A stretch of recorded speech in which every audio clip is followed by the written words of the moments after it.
in a short while, but let me just introduce myself. My name is Nagla Riz. I'm professor of economics and founding director of the Access to Knowledge for Development Center, which at the American University in Cairo's Unsi Sawiris School of Business. Our center, A2K4D, is the home of the MENA Observatory on Responsible AI. Our webinar today is organized in partnership with our sister observatory, our colleagues at the African Observatory on Responsible AI. It is the third in a series of joint webinars in partnership with the African Observatory. The first one was done last July with title Responsible AI in the Global South, Narratives from the Middle East and Africa. The second was last October, titled Multi-Stakeholder Collaboration for Responsible AI Development in Africa. I am joined by those wonderful speakers whose names I will mention, but with more extended bios shortly. So let me just mention, I'm joined by Dr. Fula from the, my colleague at the African Observatory. Dr. Fola Adeleke, and also you will see on the slide the name of our wonderful speakers, whose bios I will ask my team to provide links to on the chat. So let me just read the names. I have Dr. Ahmed Awad from Jordan, Dr. Manal Jalul from Lebanon, and Dr. Rose Nakasi from Uganda, and last but not least, Dr. Angela Nidaka, whose work spans Africa and beyond. I will say a few words about logistics. If you may switch to the slide on logistics. The webinar's duration is 90 minutes. There's a Q&A session in the end. It is being recorded. If anyone has an issue, please let us know on the chat box. If you post on social media, please mention the handles provided in the chat. The team will mention the handles of our speakers and our institutions. Also, you can ask your questions in writing in the Zoom chat box, and we are collecting the questions, and we will address them at the end of the session. Before I move on to the webinar, I invite my colleague and partner, Dr. Fola Adeleke, at the African Observatory on Responsible AI. Dr. Fola is Executive Director of the Global Center on AI Governance. I invite him to say a few words. Over to you, Fola. Thank you, Professor Nagla, and welcome everyone. Thank you for attending today's webinar. So I am the Executive Director of the Global Center on AI Governance, and one of our initiatives is the African Observatory on Responsible AI, which is our knowledge center that has been created to promote African voices, experiences, and value systems in the global debate around responsible AI. We undertake a number of initiatives under the African Observatory, which includes serving as a secretariat for various policymakers across the continent for knowledge sharing on responsible AI governance. We host a number of certificate courses on AI and human rights in Africa, AI ethics and policy in Africa with universities in South Africa. We also publish peer-reviewed research on AI in partnership with various institutions, including the Oxford Intersections, ongoing special collection on AI in the majority world, as well as data for policy. One of our initiatives actually relates to a new research that we're undertaking on AI and infrastructure in low and middle income countries. And towards the end of the seminar, we'll be sharing a survey with you that we hope you will take about 6 to 10 minutes to complete. We are aiming to collect insights from AI developers, practitioners, and innovators in low and middle income countries on the availability, affordability, and reliability of AI infrastructure. And the findings is meant to support a peer-reviewed publication that will come out of the African Observatory that is aimed at shaping a targeted and context-aware AI policy and investment strategies in these countries. Again, thank you so much to Professor Nagla and the MENA Observatory for this excellent partnership for the webinar we're having today. Thank you. Thank you very much. Thank you very much, Paula. It's always a pleasure to collaborate.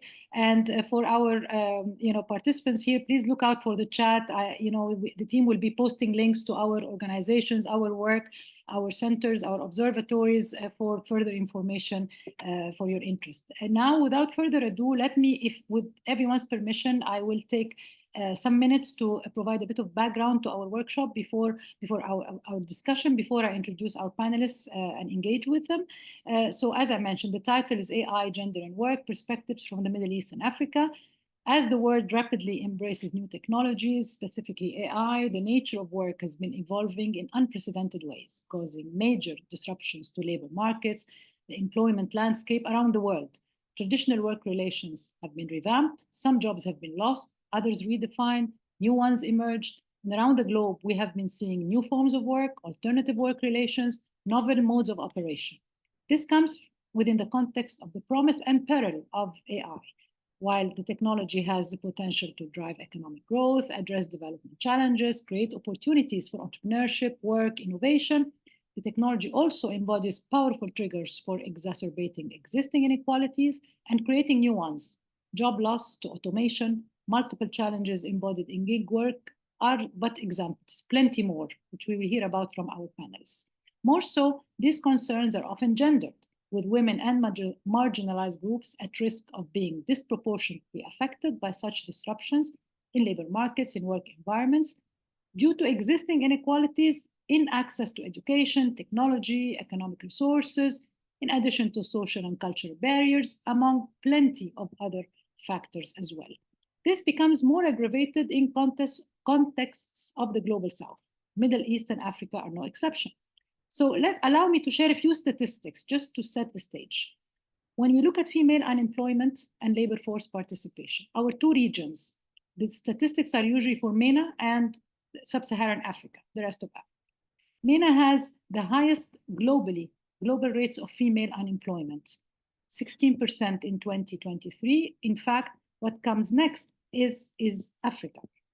MENA also has an unemployment, a very high rate of unemployment for women with advanced education, 26%. So these are very high rates. In fact, Sub-Saharan Africa has an unemployment rate of female unemployment rate of 6.9%. So these are the highest two regions globally. Okay. Now, for young females, the youth female unemployment rate for MENA is 41.2%. For Sub-Saharan Africa is 11%, which is way less than MENA's, but post-COVID, it became a lot worse, even worse than what it is for males. So there is a deterioration in the situation of employment for young females. The figure for youth not in education, employment, or training, commonly known as NEET, in MENA, for young women, it was 44.2%, more than double that of young men. And for Africa, the quoted figure is 27%, compared to almost 17% for males. These are regions that are predominantly young people. MENA, the figure is 47% of the population are less than 24 years of age.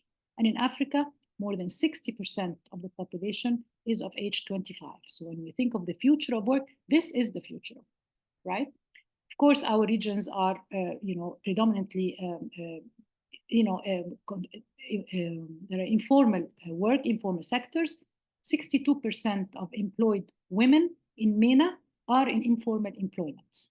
The figure for Sub-Saharan Africa is 92% of total female employment is in informal employment, 83% of total female non-agricultural employment. Of course, the gender digital divide is known, may that be in internet access or access to mobile phones. Again, the gender digital divide in Sub-Saharan Africa comes first globally, then MENA comes second in terms of gender disparities in internet access. The figures are there for males, females, Arab states, Africa, may that be for mobile phones, for internet. Always males, are higher than female figures. Yet there are some rays of hope, actually. When we looked at the STEM figures for women STEM graduates in the MENA region is 57% of graduates are females. In Africa, 47%, and the global average is 35%. So we have, impressive rates of graduates of STEM education. The workforce, the global figure that we have, were able to reach is 29% of working in the science labor force. The MENA figure is 40 and Africa is 30. So what does that mean for all of this means for women and work in our regions? We also checked out technology and entrepreneurship. In the MENA tech ecosystem, a figure of 34% of entrepreneurs are women, a rate which is believed to be much higher than in Silicon Valley. And despite these growth trends, women still remain underrepresented in technology in the MENA region. In Africa, another statistic, around 3.2% of fintech firms in Africa are founded solely by women, double the global average of 1.6%. The IFC estimates that Africa has the highest rate of female entrepreneurial activity globally at about 24%. However, impressive figures do not fully translate into the startup and tech ecosystem. Given this context, and considering AI, gender, and work with plenty of challenges, maybe some opportunities in our regions, a number of questions arise. How have AI and new technologies impacted women's livelihoods and works, opportunities, and challenges? What opportunities are created and what challenges remain? How can women be better prepared for the changes that are taking place? What is needed in areas of education, skilling, training? Can AI and new technologies, algorithms, be more inclusive and offer more equitable opportunities for women? How? What is needed for this to take place? How can we design AI systems that empower rather than exclude women in the workforce? This and more are questions we're going to look into and discuss with our wonderful panelists, who I am very honored and proud to present in alphabetical order of the first name, if you allow me. In Egypt, we always go by the alphabet of the first name. So I'll start by Dr. Ahmed Awad, founder and director of the Phoenix Center for Economic and Informatics Studies in Jordan. Dr. Ahmed works in the intersection of human rights, political and economic issues. He was recently honored by the Office of the High Commissioner for Human Rights as an exceptional defender of human rights on the occasion of the 70th anniversary of the Universal Declaration of Human Rights. I'm also joined by the wonderful Dr. Angela Ndaka, co-founder and CEO, Center for Epistemic Justice. She is a leading expert in AI ethics and gender, focusing on integrating feminist perspectives into AI development. She is dedicated to diversity, equity, and inclusion, and advocates for inclusive and ethical AI technologies. She leads research and policy initiatives in Africa and beyond, addressing the impact of AI on communities, ensuring responsible innovation. She is a Woman in AI 2023 Awards winner and one of the top 100 women in AI ethics. Dr. Manal Jalloul comes next in the alphabetical order of first name, founder and director of AI Lab, NVIDIA Deep Learning Institute, American University in Beirut, Lebanon. She is lecturer and researcher, and her fields are digital image and video processing, 3D printing, parallel computing, and AI. She is a research consultant for emerging tech startups and certified instructor in the fields of AI, accelerated computing, and data analytics. Last but not least, Dr. Rose Nakasi, AI Healthcare and Innovation Lead, Makerere AI Lab, Uganda. Rose is an AI in health, specialized in AI and health research, and the lead of the Makerere AI Health Lab, where she focuses on harnessing AI technologies to improve patient care. She chairs the ITU WIPO WHO topic group on AI for malaria detection, and under the global initiative AI for Health. Her research focuses on developing low-cost AI-based solutions for diagnostic health challenges, tools for microscopy diagnostics targeting diseases that pose significant public health, including cervical cancer, as an example. I know I have not done justice to my speakers, and I'm sure the team is now, posting on the chat more about them. I'm exactly on time, 2:15. We're going to run immediately to our first round. And Dr. Ahmed, you work on human rights, economics, politics. You've done research on gig workers, implications for women in Jordan.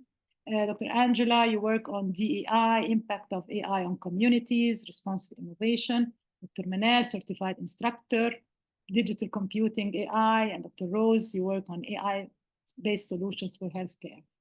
Just drawing on your diverse expertise, let's take a moment, if I may ask you, up to 4 to 5 minutes, please make them 4 if you can, so we move on to more issues. If you can, what do you see as the top issues? What are the top opportunities and challenges? If you can identify for us up to 3 specific issues that we need to look at when we think of AI, gender, and work in our regions. We're taking stock now. What are the issues that you see are priority?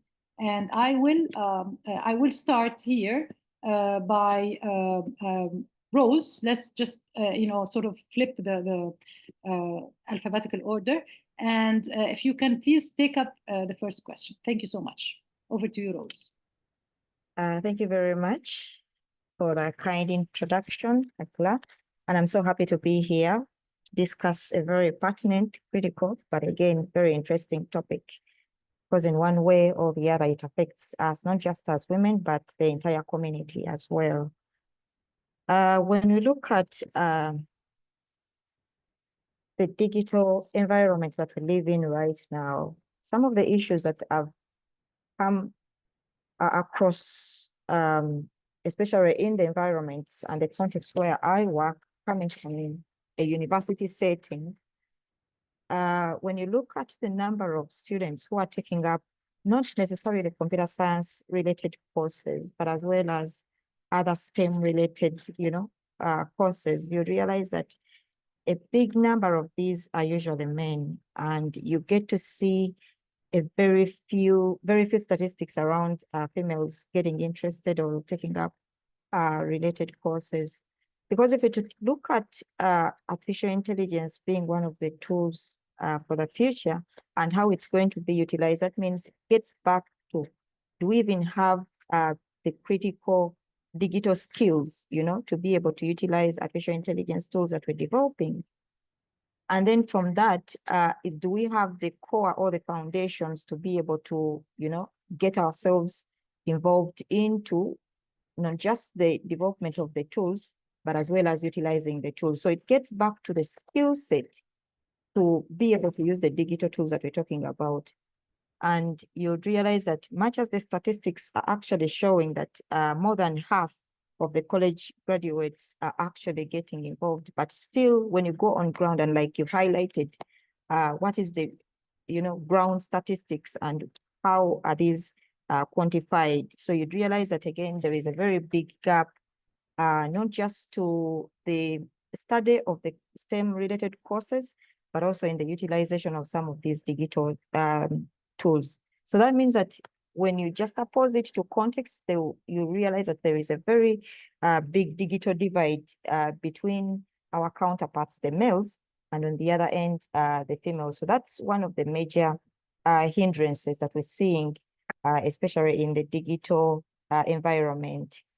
The other aspects that I'll also look at is that when you look at utilization and uptake of artificial or digital solutions, again, to be able to advance these tools so that we get more females, interested in acceptance and adoption and implementation of some of these technologies, still it gets back who are the mentors that they are looking up to. You'd realize that most of the females are in the workforces, but we lack mentorship and leadership to be able to, act as a platform for girls out there to grow an interest, to get mentored into, getting into some of these fields. So we need to have advancements of women getting into leadership, especially into the digital economy, to have figures that they can look up to gain that interest, to know that, okay, there is so-and-so who is actually done some tremendous work and impactful work out there. How can that again be able to steer interest into, the young generation out there? But also when it gets to the utilization of digital tools, because the women are not in actually the leadership position, so they're not on the table, they're not able to control what goes on. that again creates a ripple effect when it gets down to how do they negotiate the kind of pay as they're, negotiating around the tools they're either developing or utilizing. So it goes back to, economic equity. How are females getting interested into this field, and how are they to benefit from it at the end of the day? So we need to close that gap and create evidence that, both men and women, it's not just about equality, but it's about equity in the labor market and in the economic market, so that we create value to have females get interested into the utilization of some of these digital tools. Thank you very much. Thank you very much, Rose. Thank you very much. It's a very, I've jotted your wonderful points, and just a very quick comment. Indeed, the gap between the STEM education and the actual practice is global. As you quite rightly said, in our regions, it's there, it's global, but it is still very predominant in our region. So thank you so much for this. I will then move on to Dr. Manel, who I know you've done, work on STEM, and you are, a trainer and educator yourself. So maybe if you can take also up to 4 minutes to give us your take on what are the issues, what are the challenges or opportunities. Over to you, Manel. Tfaddali. Thank you, Dr. Nagla. Thank you for having me in this very nice webinar, very much needed discussion. I'm going to touch on again on some points that my colleague Rose already mentioned, because the issues that Africa is suffering from, we are also seeing them in the Middle East. And however, as someone working in tech, AI can have both a risk and an impact on the already existing gender divide and digital divide that's existing in the region. However, I'm going to also touch on the opportunities that the AI can bring onto the table as well. So first of all, you mentioned, Dr. Nagla, in your introductory speech, in the MENA region, Middle East and Africa, we are currently suffering from a very wide digital gender divide. We have unequal access to digital tools and skills, and it is still one of the biggest challenges in the region. So if we don't tackle that particular challenge, we cannot move forward and discuss AI development and adoption and upskilling women in AI and so on. So in many of the countries in the region, like especially in the war zones, like perhaps Lebanon, one of them, there's Syria, Iraq, women are significantly less likely than men to even own a smartphone or to even have access to internet. And in some lower income parts of the region, this gap could be as high as 28%. And this dramatically limits the ability of women in general to learn about tech, and not alone AI, and to compete for jobs in the digital economy. And as we move forward with the more adoption of AI in the workforce, this will dramatically impact the ability of women to participate in the workforce altogether, or even to work remotely, which is what we have seen the shift towards, especially after the COVID. And according to the UN reports, this digital exclusion has cost many countries in the region billions in GDP, because we are losing the ability of women to participate in the workforce and to participate in enriching the economies. So unless we tackle this access and digital literacy heads on, especially in underserved communities, we have a big risk of leaving these women behind in the future of AI-driven workforce. And then there's a serious lack of women in AI development, a lack of women in managerial positions, in leading the development of AI. And this has a lot of consequences. Like, for example, globally, if we look at global statistics, only a quarter of the AI workforce is women. And then when we come to our region, it's less than 8%. Which is very, very low. And what this will cause, if women are absent from tech teams, the tools that these tech teams will be building will often reflect the unconscious bias, the already existing bias, and perpetuate that bias even more. And for example, globally, we're seeing examples of facial recognition systems that struggle to identify women that have a veil, for example, or women of color, because the data weren't inclusive of them as well, or hiring algorithms that favor male candidates and so on. This problem is even more exacerbated in the Middle East because of women's limited presence in the AI teams. So eventually, the bias can creep into the locally developed tools. However, on the other hand, I want to be a bit bright and mention the opportunities. There is opportunity. AI and digital platforms are helping women at the same time overcome barriers related to mobility, to family responsibilities, traditional workforce constraints. For example, we've seen multiple platforms in the region that support women online with digital services, and we have a lot of potential, and we're seeing progress, especially in the Gulf, specifically like in Saudi Arabia, where we are seeing with women participation in IT roles, it's increasing up to 28%, which surpass even some of the European countries. And we're seeing that even AI tools themselves, especially the low-code ones, the AI assistant coding, make it easier for women who are leading tech startups to start with even fewer resources. AI tools, they are empowering them to reduce the cost and funding that is needed as entrepreneurs to kick off their businesses. Thank you. Especially globally, like women receive less than 2% of the global venture capital funding. So the AI tools can support it tremendously, especially in the starting phase. So despite the fact there's a lot of barriers and risks, however, we do have to shed the light on the opportunities as well that AI and emerging technologies can provide. Thank you so much. Thank you so much, Manal. Yeah, we'll talk also more about that in the second round, but this is a perfect segue for me to move to Angela, especially what you mentioned about algorithmic, potential algorithmic injustices. And Angela, I know we're working on, inclusion, diversity, equity. So if I turn it over to you again in 4 to 5 minutes max, if you tell us your take on the question, what are the issues, what are the priority issues for our region? Thank you.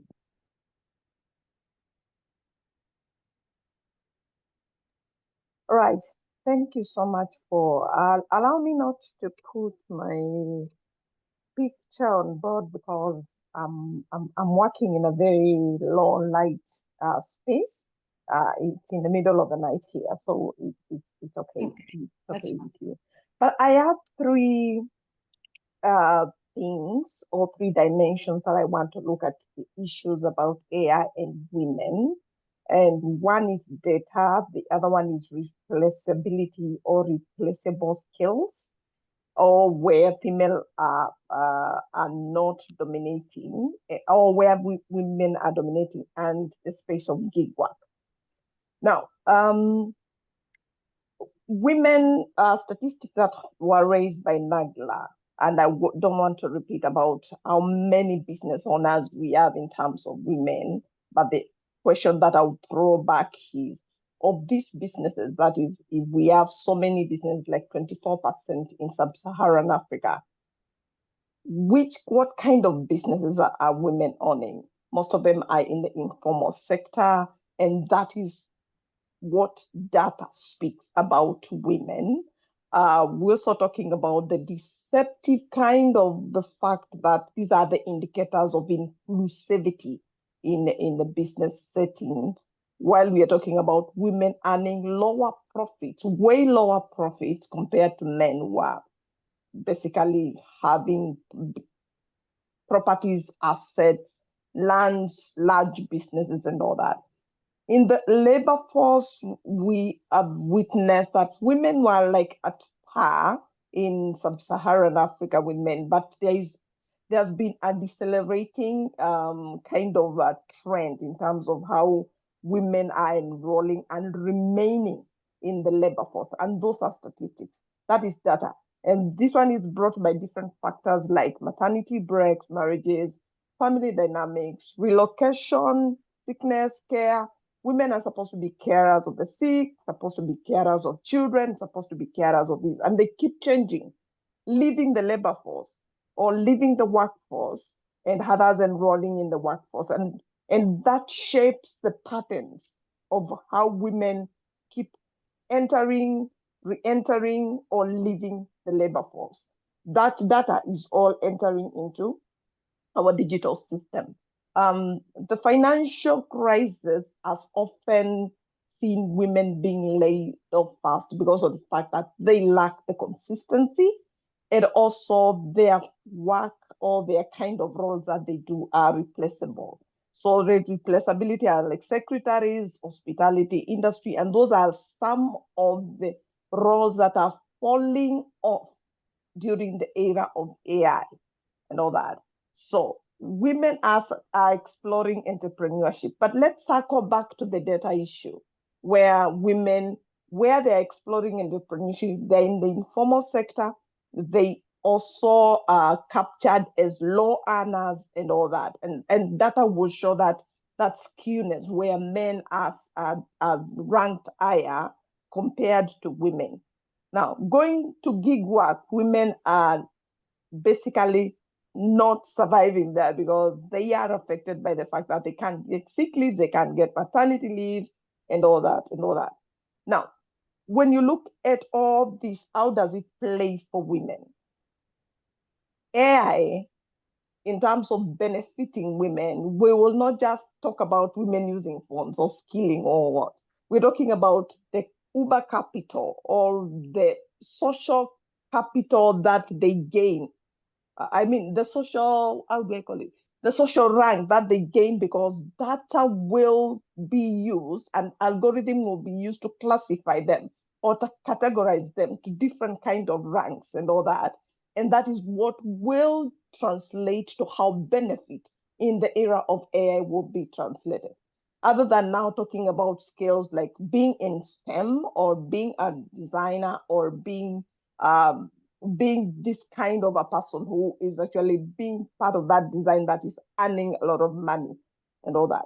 So women are falling off from in terms of work. Women are missing in terms of quality data. And I mean quality data in terms of data that can represent women to produce benefit for them.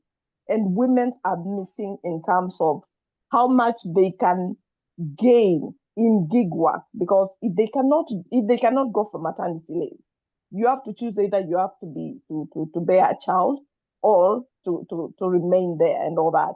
And the roles are not even well paying for people that are living in sub-Saharan Africa and MENA and all that, compared to some place like where I am, where in New Zealand, a role for data moderation is paid around USD dollars 25 per hour, which translates to $4,000 per month, compared to someone in Kenya who earns between 80 to 800 USD per month.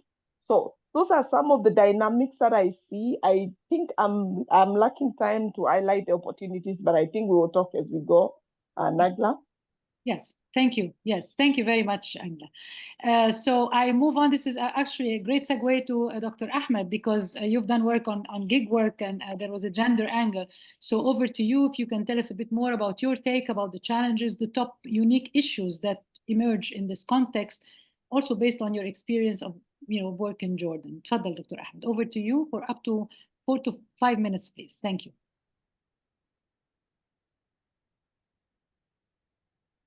You are on mute, Dr. Ahmed. You are on mute. Can you unmute yourself? Thank you. Sorry. Thank you, Dr. Nagla, for your team. It's okay now, huh? Yeah, my intervention, my talk will not far from what the ladies who preceded me presented, but based on the empirical and field studies we conducted here in Jordan and other regions, other countries in the region, I will focus on up to 3 main challenges and up to 3 main opportunities. Mainly, we found 3 main gaps, 3 main challenge issues we see in Jordan and the Arab regions. First, unequal access to digital tools and economic opportunities. Then weak labor standards and social security, and risks to safety, dignity, and privacy, especially for women. As we know, back to the first challenges, first challenge issue, many women, especially in the poor or rural areas in Jordan and other Arab countries, cannot use digital tools. or they don't have opportunity to use it, or join the digital economy itself. This often because of the poor internet or lack of digital education and or limited access to the technology. As a result, they miss out on new or modern jobs and that need technology skills. So this is one of the main challenges they are suffering from. So majority of workers in Jordan, for example, residing in the main cities. This is one thing. The second thing, new jobs created under the umbrella of the technological advancement and AI, for example, platforms or gig economies. These new jobs models don't employers. So most of workers in this field are suffering from lack of decent work conditions, especially social security. So the main social security models in the region depends on there is a worker and there is an employers, and both of them contribute for social security funds in each country. Unfortunately, most of these jobs, we don't have a clear employer, so they are out of the social security systems. And here in Jordan, just now we are finalizing a study in cooperation with Oxford University on that issue. Extremely most of workers in this field are out of social security systems and suffering from weak working conditions. And this type of works not enable, especially women, to work under these circumstances. The other thing, one of the main outcomes of these circumstances make jobs insecure, so does not protect their rights.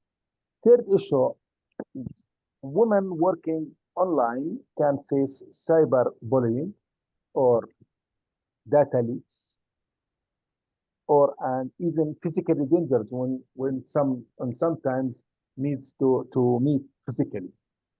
So this affects their rights to be safe both online and offline. On the other hand, similar to any other issue, there is many opportunities. AI, advanced technologies, always offering new opportunities for all people all over the world. There is new jobs chances outside big cities, and if the government or if any authorities fill the gaps or remove obstacles in front of the workers, especially women, I think women can work when they are staying in their rural areas and outside of the main cities. Also, this new jobs enable reducing social and economic gaps, because it's enable any workers in any areas can work freely without physical constraints. The other issue, there are many new jobs options for women in areas like new jobs. If they educate them, increase their skills, they can work in new jobs such as data analyst, cyber security, online education, digital contents. And we found something here in Jordan. Thousands of women here, especially for the educated women, working on programming on all of these things when they are staying in their homes. And some of them working on not Jordanian, some companies working outside Jordan. So they enable them to work freely. They can work when to overcome some physical obstacles and not enable them to move from country to other country. This is what I can present during the first round. Thank you very much, Dr. Ahmed. Thank you, everyone. I've jotted down all your comments, and I see, some challenges, some opportunities, maybe more challenges than opportunities. And in the next round, I'm going to go around again. I'm going to shuffle the names, so just maybe randomly, and ask you to speak more about your own work and how are you tackling these challenges from your own angle? We have a fantastic panel of diverse backgrounds and specializations. So, I'll start with Angela. Just your work, on DEI and the impact on communities and ensuring responsible innovation and all else. Tell us a bit more, again, maybe in 4 minutes this time, about what the activities that you have been engaged with to tackle the issues that we have talked about. So over to you, Angela. Thank you. Yeah, thank you so much, Nagla, for this opportunity. I think for me, I have been in that side of divide where people don't want to hear. Where I'm talking about communities, I'm talking about people, I'm talking about the critical mass. Because when you listen to our conversation here, we have been talking about very much about tech developers, women becoming tech developers, but we have millions and millions of women, and very few are only going to become tech developers. Don't mistake me. I'm a background STEM student, very good at STEM, and I just turned into socio-technical systems so that I wanted to understand the communities and all that. Now, I've been working with communities to understand how can communities benefit from AI without necessarily turning them to engineers.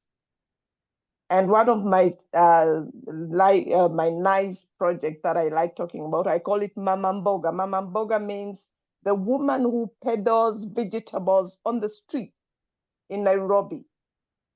That woman cannot design, cannot do an algorithm, cannot code. That can she benefit from AI? And our perspectives important in terms of shaping how we are designing and deploying AI systems for them. That woman who is doing farming, who is an agriculture, entrepreneur, how is AI going to benefit her? How are we making sure that she matters in this particular design of the system so that she's not left behind? Because her data matters. How she's represented there matters. And part of what I've been doing has been exposing a lot in terms of how the woman plays out in the farms as a farmer, where the male dominant owners of the land and the woman is an operational manager, but she never makes any accounting operational, so she never gets in terms of financial benefits. But she's supposed to be represented in terms of these digital systems and all that. The conversation I hear a lot is about digital inclusion, digital skilling, how they can use smartphones. But after they have used the smartphones, made profit for the farm, where is the money going? How is the woman benefiting? And so those are some of the dynamics in terms of making sure that the benefit that goes to the woman, especially the woman who is not supposed to code, or an engineer, or who is supposed to fall into the STEM, or even a nurse, or an assistant in the hotel, or a waitress who is going to be replaced. How are they going to benefit? How can they pivot around without necessarily us forcing them to do coding? Because they don't have to do coding for them to benefit in this era of AI. And I'm thinking in terms of how do we start creating enabling environments for women by thinking in terms of creating an enabling data, number one, that represents women. Two, creating enabling policies and enforcing them, because the idea of having gender equality policies, which we are not enforcing, means that we're still having many women falling through the cracks when the big data is going to be used to make decisions for them. Especially in the agriculture, I've noticed that women cannot benefit from decisions that are made using big data or AI, using big data in agriculture, especially to give inputs to farmers. Because if I don't have a farm, if I have a small farm, I'll get smaller inputs. If I don't have a farm, I'll never be allocated any. Or even if I have a big farm and I get allocations, I don't have money to reclaim or to redeem such vouchers. And that is part of the research that I'm doing. So how do we start working towards equity that is not really amplifying issues of skilling only, but leaving the invisible issues that we are not addressing, especially the historical systemic forms of exclusions that women have faced over time, which are going to be enrolling in AI in terms of data, in terms of labor force, in terms of people who are going to be replaced, and in terms of the replaceable skills. So how do we ensure that women are moving forward in this era and they can pivot? Because definitely from where I stand, there are populations that are completely going to be submerged if policies are not going to be worked on. So there's an opportunity in terms of working on the policies. And there's an opportunity in terms of creating enabling environment in terms of money and productive assets for women. Thank you. Thank you very much, Angela. This is very interesting, and I'm going to actually take the thread, and I will not look at the order that I have done to shuffle fairly, but I'm just, because of the content, I want to jump to Rose, because Rose, I mean, Angela, you mentioned data invisibility, data inclusion, and I think, Rose, I want to ask you about your work, because you develop health tools for diagnostics, and I'm sure data is an integral component of your work. So that would be a thread I would love to take up with you. If you can tell us more about how you do that, how do you ensure your inclusion and responsibility and more. Over to you, please, up to 5 minutes. Thank you. Thank you very much, Negla, and I'll take you back to the experiences of the work that we're doing here around one of the signature projects from Ocular, where you're curating data for diagnostics for malaria, cervical cancer, TB, name it, and also surveillance. So for us, what has worked for us is, first of all, to be able to communicate the solution that we're working on, so that the communities out there, be it men or women, are able to understand that. One of the biggest limitations that we had in the past is that artificial intelligence, when we had just started the work that we're doing, most of the people never actually knew what even artificial intelligence actually is. So one of the things that we had to think about is, how do we communicate artificial intelligence and its benefits so that it gets to the communities to know what is the value proposition that artificial intelligence is actually bringing to our table. Not necessarily just to do diagnostics, but what is it, and how useful is it going to be? So when it gets to now going back to the communities, as my colleague has already alluded to, is that some of the communities actually don't even understand English. So you'll have to be able to communicate the benefits of artificial intelligence, or what it is, in languages that they are able to, relate with and understand the message. So it was a way of actually using artificial intelligence to communicate artificial intelligence so that the value is actually picked out. Now, going back to the aspect of data, and we do collect data. So for example, if I'm to run an artificial intelligence model that is going to diagnose malaria, at the back of our minds was, how is this data going to be inclusive in a way that if it diagnoses a male, it should not be biased against the female? So we had to incorporate in quality checks and audits around the data, not just the data, but also the entire pipeline of the development of some of these tools. From the data, do we have data checks? Do we have quality checks of whether there is actually any kind of bias related or built within the data? And there therefore needs to be a skill set that is able to actually detect that. When it goes back to the analysis and the validation, do we have a strong and robust framework that is able to actually evaluate and validate that whatever results the artificial intelligence model is actually giving out is non-exclusive and is not exacerbating any kinds of bias. And those are some of the things that we're trying to incorporate within the development. The other aspects that Angela hinted about were the ethical guidelines and standards. One of the things that we're doing here with the Ministry of Health to curate the data and work around artificial intelligence solutions is that we will find that in most of our settings, we don't currently have frameworks or guidelines to support the way data and artificial intelligence is actually, utilized and deployed within the different ecosystems. So one of the things we're also working on is to be able to come up with standards, and we're gaining expertise from WHO through the Global Initiative Artificial Intelligence for Health, where they are supporting us on some of the guidelines and standards to be able to utilize artificial intelligence in healthcare. And what these actually stand out for is, can we be able to check bias? If there is any kind of bias, what are the matrices that are standard and as a fit for any healthcare solution in terms of accuracy, in terms of how the results are actually communicated out to the different patients. So in a way that whatever solution that we're developing is actually communicated and deployed in an ethical manner. Because we believe that when you're talking about artificial intelligence, which is one of the emerging technologies, one of the core aspects that we have to build strongly about is the build-up of trust. So for us to be able to build trust, that means we have to create evidence-based solutions that are impactful and that people or experts that we're working with are able to draw evidence from that.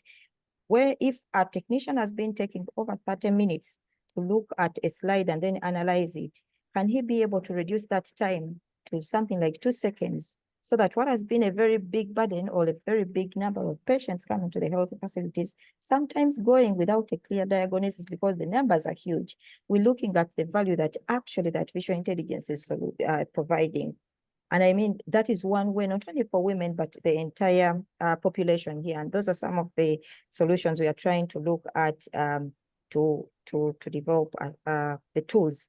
But also, when it comes to women, we need to create an evidence base that women are actually involved in some of these technologies. They are at the forefront of running projects that are impactful. And like I said earlier on, this evidence is very critical. One, to have a belief that actually there is a lady out there who is developing some of these tools for others to draw insights from.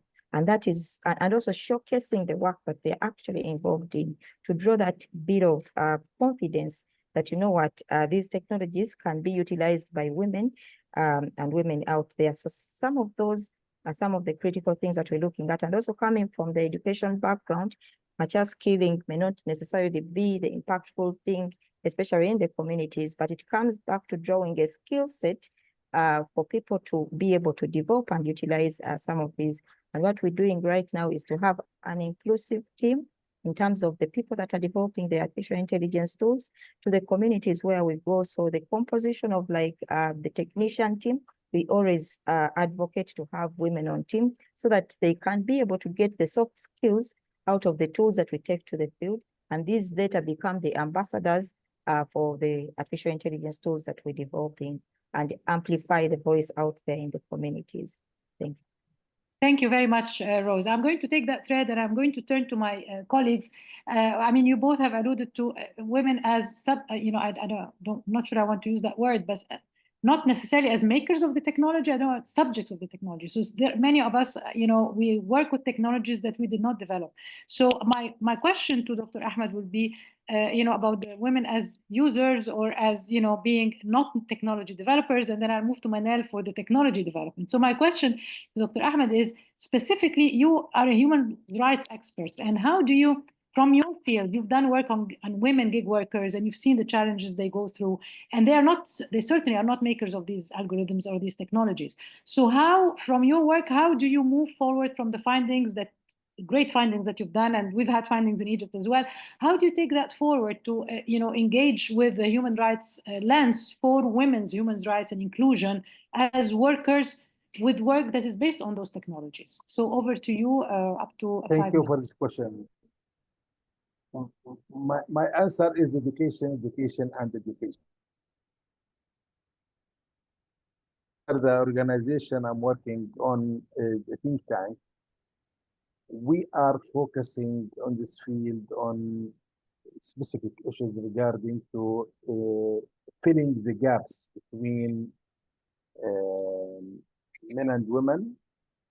Uh, People live in the main cities and in rural areas, far areas.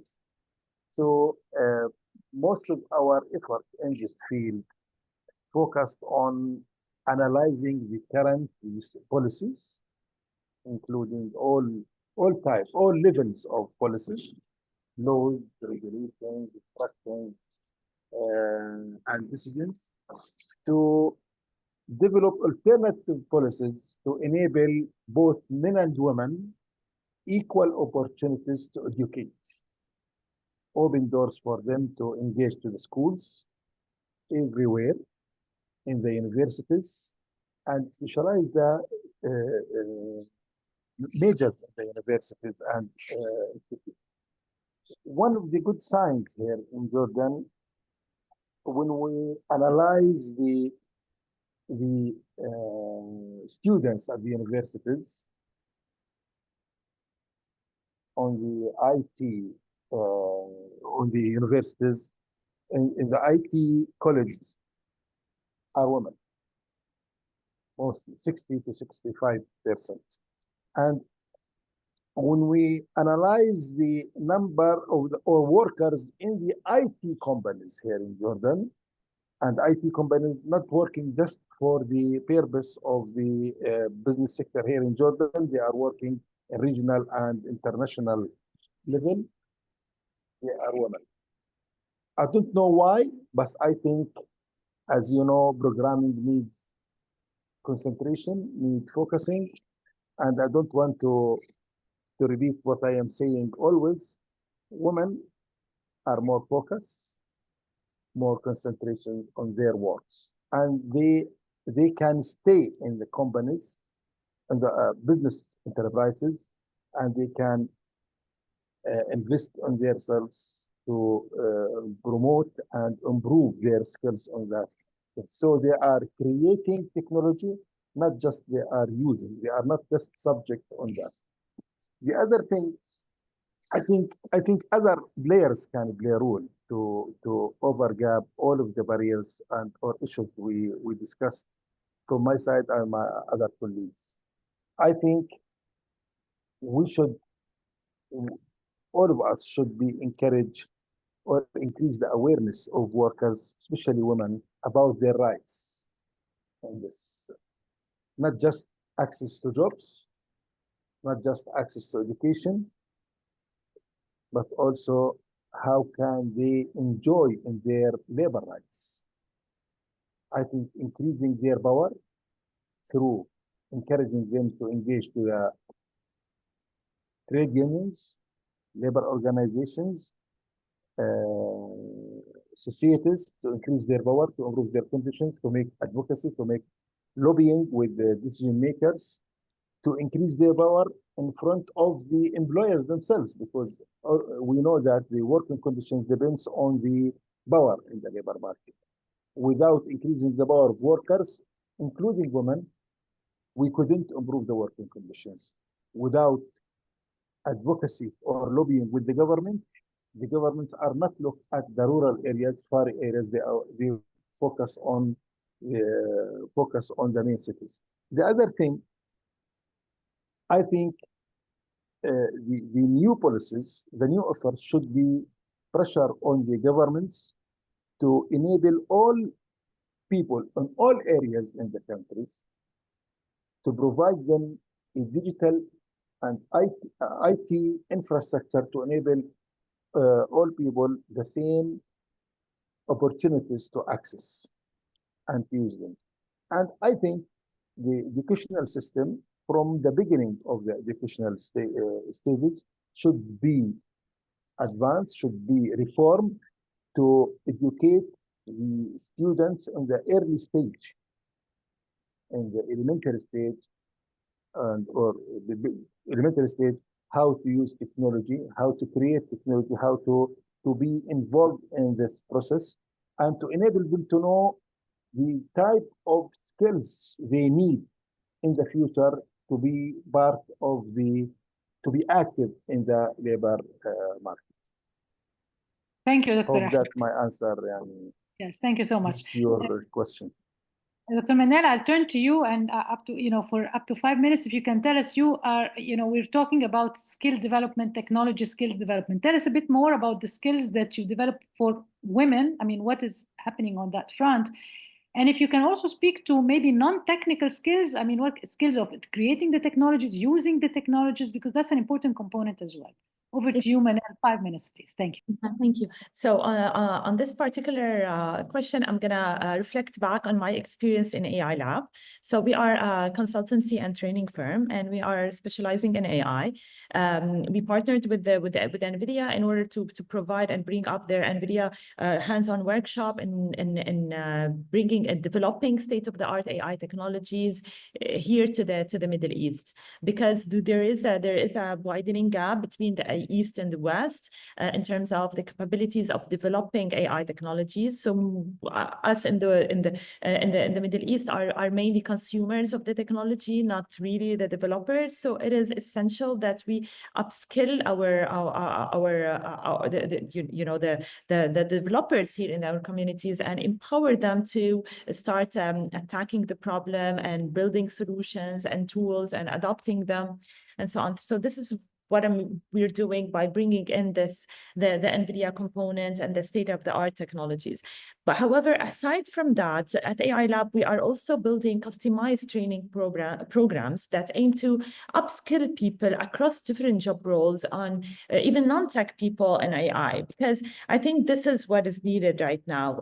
People from different industries need to learn the AI tools that they can use in order to accelerate their work, improve their productivity, boost their efficiency, or else they're going to be left behind. And unfortunately, at this level, the women, unfortunately, will happen to be the first ones to be harmed from the adoption of AI. So we are offering these training programs to non-tech people across industries and different job roles to learn about AI.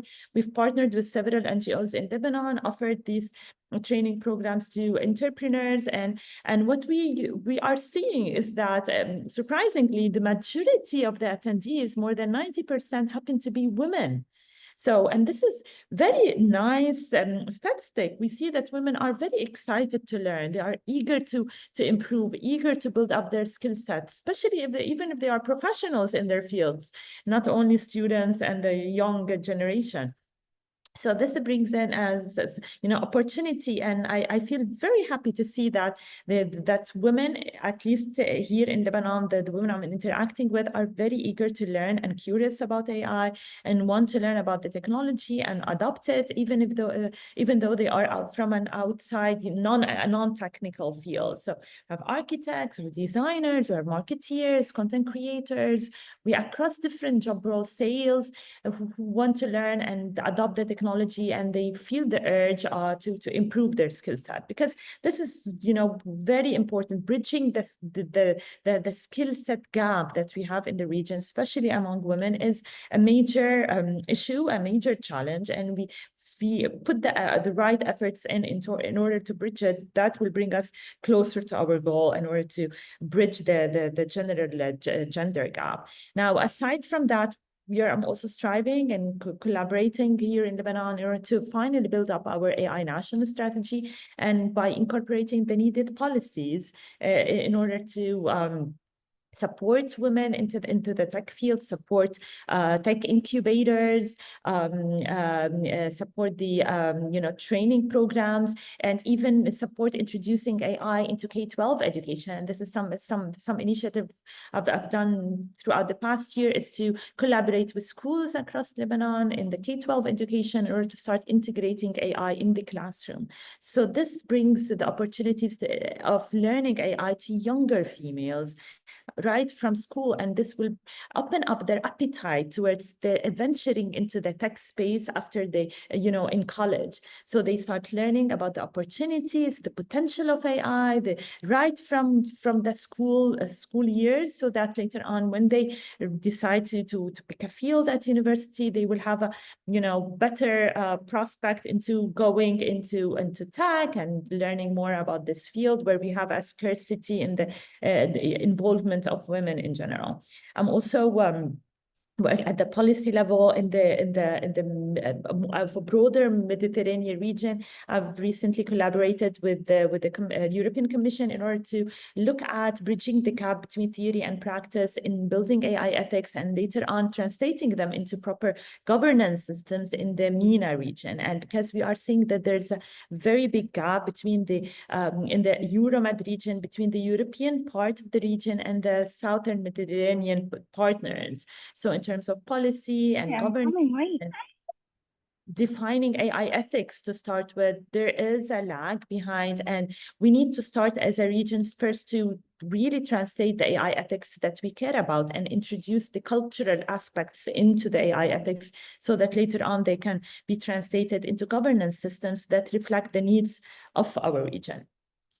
So again, in order to sum it up, there's different ways that we can attack the current challenge, both from an upskilling perspective to perhaps even serving as a role model to other girls out there, and showing them that AI is not only for men, and tech is not only for men, but we have the potential to also contribute and to lead, and this is a very exciting field. So even taking that role, I think it serves a lot to the other females in my community and to the broader community in the region.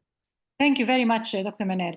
I am going to move to the Q&A shortly because we have quite a few, but allow me, I have a question that I'm going to pose to my panelists to think about while we are doing the Q&A, and maybe come back in the final round of just wrap up. To what extent do we see those challenges that are coming? We've spoken a lot about challenges from the technical side, the technology, making the technology, but there are also analog challenges that are really not digital, that do not come from the digital world. They're part of the cultural norms, the social norms. We've spoken a bit about the skilled, the basic skills that are available. So to what extent are these relevant or important, and do they play out? And this is something for you to think about, like while we tackle questions from the audience, because, and how specific is that to our region? Because we tend to sometimes speak more about the technology. I know we've mentioned non-technical aspects, but how strong are these? Because sometimes they really take over, especially when it comes to women and work and the roles that they play at home and otherwise. And even the notion of flexibility. I question the notion of flexibility sometimes. I've called it the elephant in the room. It's the myth of flexibility, because when women work based on flexibility, then they tend to be cornered into their roles forever. So this is something just for you to think about. But let me then take a question. I have several questions from the floor, so from the audience. So Dr. Titi Lupi Ajayi asks how the learning and skilling for AI are being integrated into curricula in schools and universities, and if we're seeing any gender inequities regarding their efforts at those levels. I understand Dr. Ajayi runs a higher education community and doing a PhD in Africa, and is looking to engage the questions you're addressing at this level. So if you can just raise your hand from my panelists, if I may, so that I know who would like to address this question, how the learning and skilling of AI are being integrated. Maybe I'll pose another question as well, so that people can address more than one at the same time. Warren Bowles asks, how does AI literacy and public awareness of the benefits of AI need to change to be more inclusive and to be revealed as beneficial for various communities? So I understand the question to be maybe how the awareness can be more proactive in sort of really bringing an impact on communities. So one about learning and skilling for AI being integrated in curricula and schools and universities. Another question about how public awareness and literacy, proactive measures for communities. So who from my panelists would like to, Manal, go ahead. I can only see Manal's hand. Forgive me if I don't. Yeah, go ahead. No, I'm gonna answer the first question based on what I am seeing here in Lebanon. So fortunately, we're seeing very good efforts in order to, first of all, to start integrating AI in K-12 education. So we're starting to see children from a very early age in school starting to learn about the technology, start to learn how to code early on, and this really prepares them to the future where it will be intertwined with AI no matter what we think. So work will have an AI component, whether we like it or not, across every industry. So having that awareness, we're starting to see schools teaching students and children about the technology, as building things, spreading awareness, learning how to code early on. Also in the universities here in Lebanon, we have multiple programs that's starting to come out. Like I'm involved in building an online applied AI graduate program at the Lebanese American University, providing courses on the latest emerging technologies, data engineering, data generative AI, data science, and so on, which serves not only undergrads, but also graduates in Lebanon and in the region. So in Saudi, there's tremendous effort to upskill everyone in AI, and this is shown through their Sadaya. Saudi Data and AI Academy. I've been involved with them in developing several courses. So they have partnered last year, for example, with NVIDIA in order to upskill a large number of people in AI. We've seen tremendous efforts in UAE as well, with the government also with partnering with Microsoft just in GITEX a few months ago in order to educate a very large pool of people and upskill them in AI. So we're seeing tremendous upskilling efforts. Now, unfortunately, there's a difference between the Gulf, where there's more resources, and the rest of the Middle East. So there is a big gap, and perhaps it's widening. So if you compare the statistics and upskilling efforts in the Gulf as compared to the rest of the region, unfortunately, the numbers are very different, and things need to happen in order to bridge that gap. Thank you, Dr. Manel. Any takers would like to answer the questions? Yeah, I think I can respond to the question on Awareness, the yeah. AI literacy and Yes. public awareness. Yes, please. I've been accused of saying that we are more of techno-fixing women than actually doing what would be genuinely be called AI literacy. Because AI literacy is not about digital skills. It's not about learning how to code. It's not about going for boot camps and training young people or everyone how to use AI and all that. AI literacy go beyond there to talking about what does AI mean for you? What are the possible risks? What are the possible pitfalls that you could go into? What are the ethical corners that you need to navigate so that you can be able to use AI effectively for you? What are the benefits that are there? And how could you figure out this around your work? Or how could you integrate this around your work without necessarily risking your life or risking the lives of the people around you? And this is where many of the investments that are being done in Africa and most of the global majority. We are doing a lot of investing in terms of training people how to use smartphones, getting digital skills, coding, and all this and all this and all this. But we are not telling them this is AI. This is what it does. For example, today I know AI can classify me. It can categorize me. It can classify me to top class or lower class. It can be used to define what kind of product I'm going to use, how I'm going to be allocated, depending on my social status, which have also been classified by AI using my digital data. So that means that all my digital footprint that I leave behind defines who I am in AI as a woman. So I can choose to define myself or to kill myself within the AI ecosystems, depending on my footprint that I leave behind. So is anyone telling women that I could leave a footprint that could classify me as a prostitute? I could leave a footprint that could classify me as low class. I could leave a footprint that could classify me as a top class or as an expert. I mean, it depends with how we are leaving all these footprints all over and all that. But that is the literacy that we are not giving women. When women go to TikTok and they are doing what do I call it? They are dancing semi-naked, and their photos or their image data is being reproduced elsewhere as pornography. Are we educating them about that impact of AI in that particular dimension? So for me, I feel like there's a lot of information that we are withholding from women. And I will say this without fear of being criticized.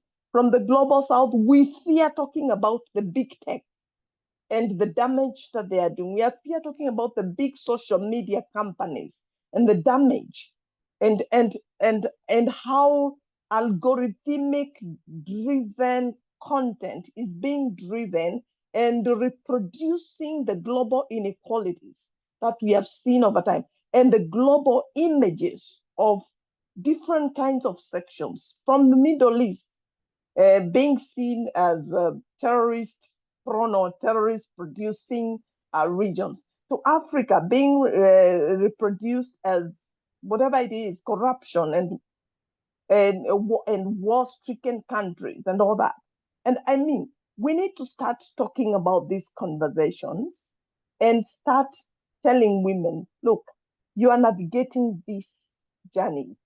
You are entering into the era where a smartphone is a tool where you can be monitored, is a tool where all your data could be being collected with the augmented reality that is being applied with the different kind of social medias.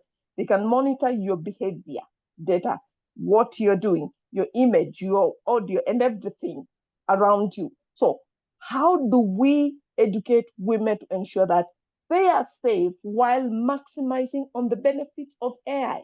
And those are my questions that I will raise to all of us without necessarily just talking about boot camps, skilling and all that, and reducing the conversation of AI literacy to such a low level kind of conversation. Thank you.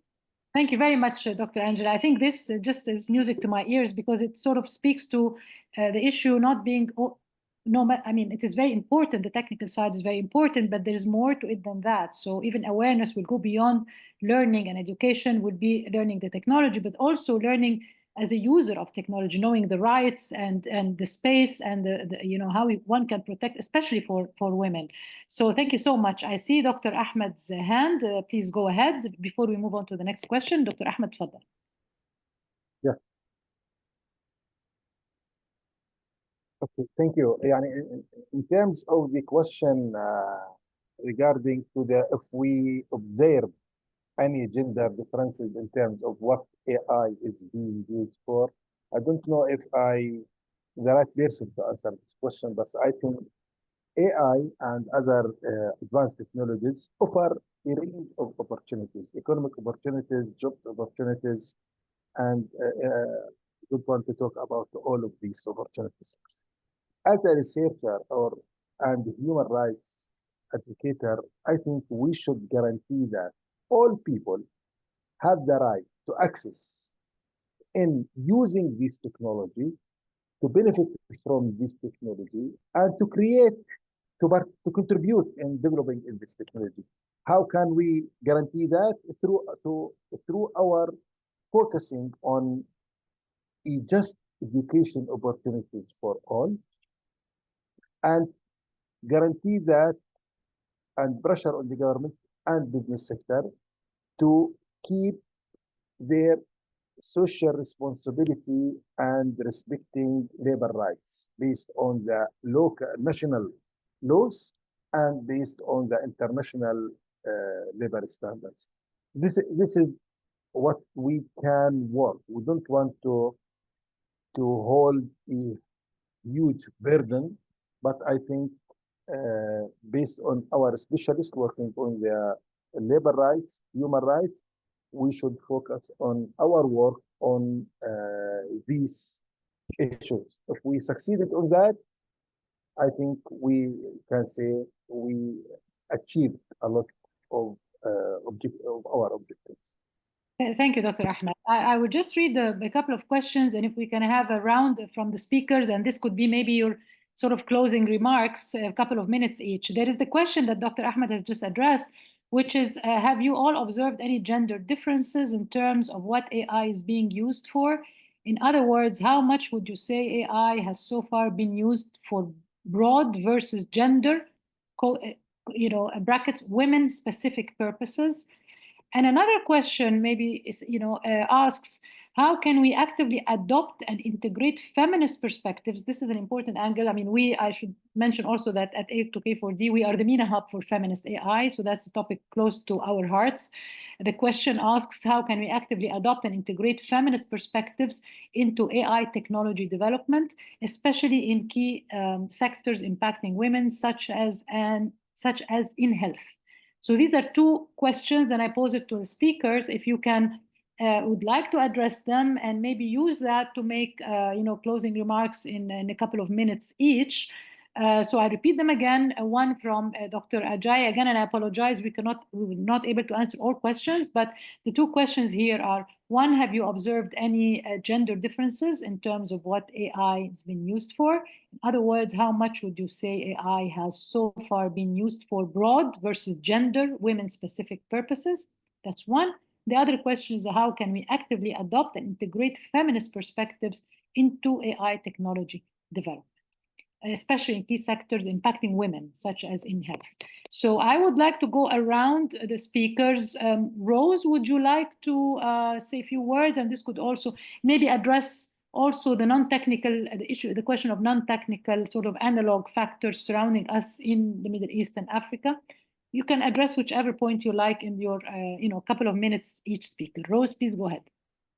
Thank you very much. So I'll start with the aspect of gender norms, cultural norms that are usually limiting, especially in the African context. We've seen scenarios where even just the basic ways of utilizing digital tools is not possible. For example, if you go deep down in the villages, you'd realize that sometimes the woman wants to even access, money of what we call mobile money. They will have to first go through the husbands, to be able to access if it's a digital payment that's coming in. So if we have that limitation right from, the cultural limitations that, a woman is always supposed to be submissive, and submission comes in different forms, whereby, sometimes, you're restricted to access to certain things, for example, digital tools and how to utilize them. And I think that is one of the major barriers that has contributed mainly to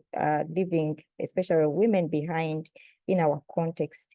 And one way that we could do this could be through advocacy, and I like engagements such as this because they help us come to communicate the different contexts in which digital tools are being utilized and what are the limitations that are affecting, and how can we be able to, challenge them or be able to find solutions to them. So some of those cultural norms, we need to have, sensitizations right from the local leadership within our communities. Not that we are fighting against the cultural setups of our communities, but communicating in ways that, is respectful, but in a way that is impactful and is empowering to the women out there. And I think that is one way that we would be able to do away with some of those limitations. The other aspect that you've talked about is how can we be able to, utilize digital tools to support, especially in the aspect of health, without exacerbating gender biases. And that again goes back in the ways that we utilize artificial intelligence from the development angle. If we are developing, are there certain questions that we need to ask ourselves through the way we are collecting the data, through the way we are using the data? Is it very inclusive enough? And if we are able to ask ourselves, and at every level of this, we are doing some auditing, where we're able to ask ourselves pertinent questions about how we are utilizing artificial intelligence out there, especially in the fields of health. I think that is very, very relevant. Here we have the section of data protection unit. But I believe it's not strong enough, because we need to have data protection units that are very inquisitive about the way some of these tools are developed and how auditing is embedded within the questions and the work that they are doing. And I think that is one aspect that we need to look at. I know there is a long way that we need to go ahead of this, and a lot of hurdles along the way. But one thing that remains clear is that we need to develop artificial intelligence that are inclusive enough, that are not restrictive of women, that are empowering. And I know that especially when it gets to the gig sector, you'd realize that sometimes there is even low access of these platforms to women, especially in the African context where I come from. So how will they benefit from such a sector that is growing, emerging but growing? How will they see the benefits out of that? So I believe that if there is a fair and equal access to some of these tools, that is not limiting of who the gender aspects are, both women and men, having a fair share to be able to utilize and access these platforms so that they can get a benefit out of them. But also we need to strengthen the social networks, the different networks at every level. Networks such as these are very critical, but also some of the women out there are not actually able to access these networks. So how can we get involved and integrated into the community level networks where women are involved, so that the word goes deeper down to the communities and communicated well, so that they are able to understand, first of all, the rights. And I'm glad that we have a human rights activist on the call to be able to come up with guidelines and frameworks on how we're going to integrate ourselves into those networks of women out there to reach the word further, so that they're able to know the rights around the utilization of artificial intelligence and how they are able to participate on the table to benefit from the bigger good that comes out of artificial intelligence. Thank you. Thank you very much, Dr. Rose. I'm conscious of time. I'd like to give the opportunity to every speaker to say a final word, like maybe in a minute or two. Dr. Ahmed, let's go around quickly. Go ahead. Thank you. Just to send these messages, I think in order to increase the benefits of the new trends on the technology on the labor market, I think, and increase the opportunity for women, we should focus on financial inclusion to enable all women everywhere to have bank account or digital wallets in order to enable them to work. This is one thing. The other thing, I think we should work to reform the existing social protection systems to enable the freelance workers, including women, to be protected from these social protection. This is the main messages we should focus on. Thank you, Dr. Ahmed. Dr. Manal, I know you have an obligation. I know you're conscious of time. Would you like to say last word in a minute or two? Go ahead. Yes, of course. Yes, of course. So I just want to reflect on your question, mentioning talking on the analog reasons. So we've talked about a lot of the digital divide, access to technology, the skill gap. However, at the end of the day, they are the cultural norms that serve to be the bigger barrier.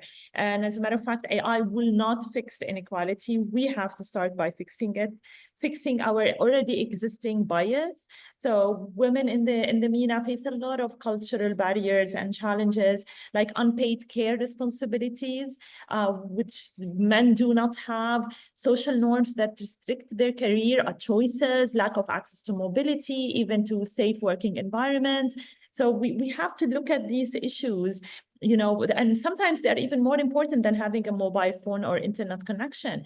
And especially in the tech space, like, as I said, like, this is predominantly a space predominant by men, so dominated by men. So female might feel intimidated to be the only one in the room, in a room filled with men. And so they need to have the confidence to venture into the space. And so we need to look at these cultural aspects and these analog reasons and try to bridge them in order to try to bridge the gender gap and the challenges that women are facing in the next era of AI.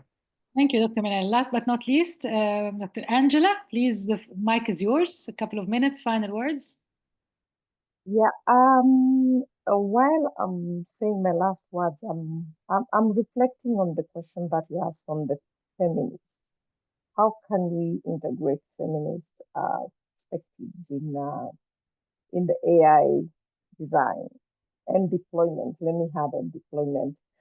Yeah, I guess I would like to just say that feminism or feminist perspectives is not about adding women, just adding women into the mix numbers and just saying that they are there, they are represented and all that. It goes beyond there into talking about the power dynamics that are playing out at the design spaces and all that, and understanding how women who are placed in those particular positions are also allocated the power to decide which decision, the decisions that are supposed to emancipate other women in the designs that they are coming with and all that. And that also allowing feminist perspectives also allows other women outside the design space to influence that space by questioning and raising issues that affect them, as well as also other marginalized communities or groups raising it and all that. And for me, my parting shot is to the tech developers that can we allow a space for discomfort? Because I have realized that some of the subjects that are raised to you, they normally get so uncomfortable. And most of the time, we always run into our safe spaces, which are the labs, and hide there. And we don't want to be questioned. And we think everyone is just tearing down the little babies that we are creating in the lab. But no one is tearing that. People are just raising concerns that they want to know whether they can be included or whether they're being included or whether their concerns are being addressed. So creating space for discomfort and feeling uncomfortable is the only way that is going to create tools that communities can accept, that communities can trust. Otherwise, you will create a tool and you're the only one who can trust it. No one else can trust it outside your lab. Thank you. Thank you very much, Dr. Angela. This is a great closing words. What remains for me is to thank everyone. Just before I do that, I want to remind you that there is a survey that our colleagues, that Dr. Fola has mentioned earlier. So I trust it's being posted in the chat box for everyone to fill.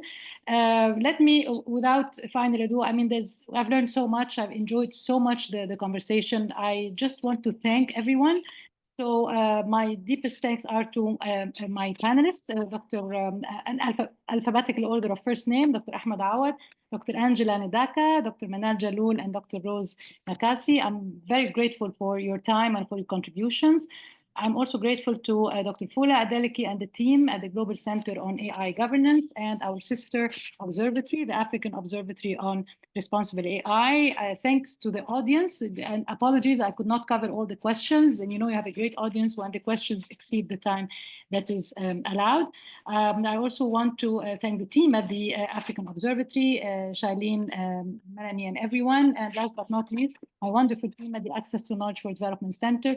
I see them on the screen. They know themselves. You've worked with them, you know them, they're just the best team ever.